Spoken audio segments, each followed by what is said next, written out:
నేను ఎప్పుడైనా సరే మిమ్మల్ని మోసపెట్టానా అని మిమ్మల్ని అడుగుతున్నా. మీ ఉద్యోగాలు తీసేయం, వాలంటీర్ వ్యవస్థ కొనసాగిస్తామని మరొక్కసారి మీ అందరికీ హామీ ఇస్తున్నా.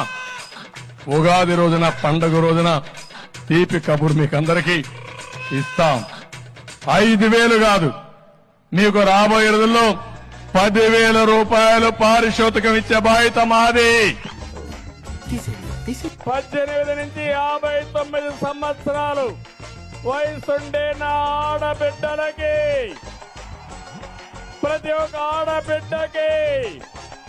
ఆడబిడ్డ నిధి నెలకు 1,500 రూపాయలు మీ అన్న మీకు వరం ఇవ్వాలని తెలుగుదేశం పార్టీ ముందుకు వచ్చింది.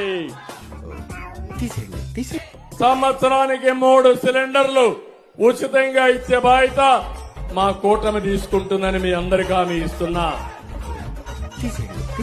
3,000 రూపాయల నిరుద్యోగ భృతి, యువత నిర్వీర్యమైపోయింది.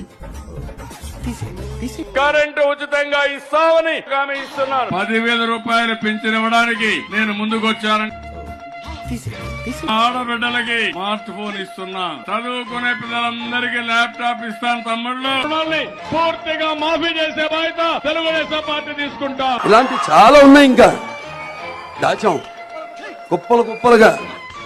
ఇదో బతుక చెప్పండి.